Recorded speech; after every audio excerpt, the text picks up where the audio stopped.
ડભોઈ તાલુકાનું દક્ષિણ પ્રયાગ તીર્થ ચાંદોદ નર્મદા નદી કિનારે વસેલું છે. આ સ્થાન સંસ્થાબંધ ઋષિ મુનિઓના તપ અને ધ્યાનનું કેન્દ્ર પુરાણોમાં રહ્યું છે.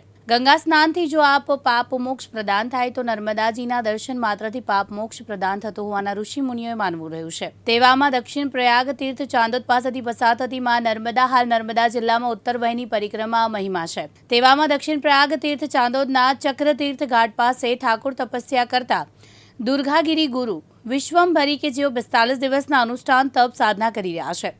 આ તપનો મહિમા એવો છે કે 45 દિવસ અન્ન જળનો ત્યાગ કરી 24 કલાક નર્મદા નદીમાં ધ્યાન ધરી માં નર્મદાની આરાધના કરવી. આ અનુષ્ઠાન ચૈત્ર એકમથી શરૂ થયા હતા. અમાસના દિવસે પૂર્ણ થશે. નમો નારાયણ. નર્મદે હર. માતાજી અમરેલી જિલ્લાના વડિયા તાલુકાના બરવાળા ગામના છે. માતાજીનું નામ દુર્ગા માતાજી છે અને ગુરુનું નામ વિશ્વંભરગીરી બાપુ છે. વિશ્વંભરગીરી બાપુનો આશ્રમ ઢોળવા વડિયા તાલુકાના ઢોળવા ગામે આવેલો છે, જે અમરેલી જિલ્લાનું છે. માતાજીના આશ્રમો 8 થી 9 જુદા જુદા જગ્યાએ છે, જેમાં માતાજીનું જન્મસ્થાન છે બરવાળા, જે અમરેલી જિલ્લાનું બરવાળા છે. ત્યાં પોતાનો આશ્રમ પણ છે અને માતાજીએ આવી રીતના અનુષ્ઠાન ત્યાં બરવાળામાં કર્યા છે. માતાજીના 8 થી 9 જુદા જુદા આશ્રમો છે ને બરવાળાનું જે અનુષ્ઠાન છે માતાજીનું, જે શિવરાત્રિથી શિવરાત્રિ એવા 6 થી 7 અનુષ્ઠાન આખા વર્ષના છે. હાલ અત્યારે અમે અહીંયા નર્મદાજીના દર્શન માટે નીકળ્યા હતા. એમાં ખાસ અમે અહીંયા સાણોદમાં ચક્રપાણી ઘાટ ઉપર અમે જ્યારે દર્શન માટે આવ્યા નર્મદાજીના, માતાજીને પ્રેરણા થઈ કે મારે અહીંયા અનુષ્ઠાન કરવું છે. એટલે માતાજીએ આ જગ્યા પસંદ કરી અને નર્મદાજીએ આવકાર આપ્યો. એટલે આજે લગભગ 6થો દિવસ છે. માતાજી 45 દિવસ અન્ન પાણી લીધા વગર અહીંયા અનુષ્ઠાન માટે બેઠા છે. મુખ્ય આ અનુષ્ઠાન માટે પાછળનું કારણ શું? બસ જનહિત. કોઈ માતાજીનો ઉદ્દેશ એના પોતાના માટે નથી. એમ જન ઉદ્દેશ, જનનું બધાનું કલ્યાણ થાય એના માટેનો ઉદ્દેશ, બસ એ જ ઉદ્દેશ. આગામી દિવસોના માતાના અનુષ્ઠાનના તપસ્યાના તે આયોજન થાય છે. આગામી દિવસોમાં 12 જ્યોતિર્લિંગના અહીંયા અનુષ્ઠાન 45 દિવસનું પૂરું થાય પછી બધા 12 જ્યોતિર્લિંગમાં એક મહિનાનું અનુષ્ઠાનનું આયોજન છે માતાજીનું પોતાનું, જ્યાં જમીનમાં ખાડો કરશે અને 1 મહિનો ત્યાં ખાડામાં અનુષ્ઠાન કરશે. ત્યાં પણ આમ અન્ન પાણી લીધા વગર એમનેમ જ બેઠા હોય. એટલે એમ સમજો કે લગભગ 13.5-14 મહિનાનું આખું માતાજીનું અનુષ્ઠાન અહીંયાથી ચાલુ થયું છે નર્મદાજી.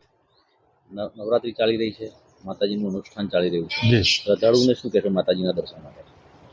ખાસ કરીને મારી તો વિનંતી છે બધાની, સાણોદવાસી તો બધા લગભગ આવે જ છે રોજે દર્શન કરવા, પણ બહારના ભાવિક ભક્તોએ લાભ લે એવી મારી વિનંતી છે.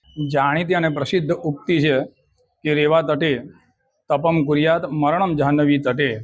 નર્મદાજીનો કિનારો એ તપ માટે ઉત્તમ છે અને કાશીમાં ગંગાજીના કિનારે મૃત્યુનું મહત્વ છે. તો નર્મદાજીના કિનારે અનેક ઋષિમુનિઓ, યક્ષો, કિન્નરો, ગંધર્વો, કુબેરો, પિશાચો, દેવો, દાનવો, પ્રાણીઓ, પક્ષીઓ દરેક જણે તપ કરેલા છે. અને એટલા માટે નર્મદાજીના કિનારાની તશુભૂમિ એ તપોભૂમિ છે.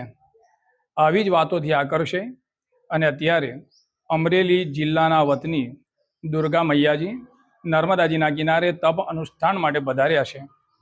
નર્મદાજીના જળમાં પદ્માસન વાળી અને કેડસમા પાણીમાં બેસી અને 45 દિવસના અનુષ્ઠાનનો એમણે પ્રારંભ કર્યો છે.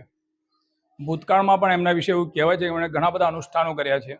શિવજીની પણ ઉપાસના કરી છે, તાપમાં બેસીને પણ તપ કર્યું છે, ગુફામાં બેસીને પણ તપ કર્યું છે.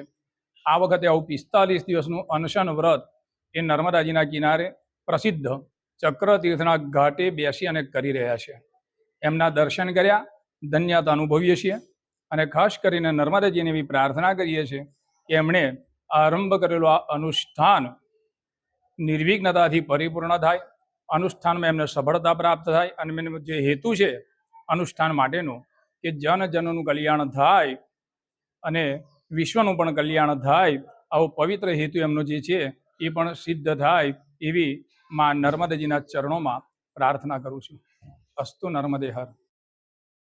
દીપક જગતાપ સાથે જીતુ રાણા, દિવ્યાંગ ન્યૂઝ, રાજપીપળા.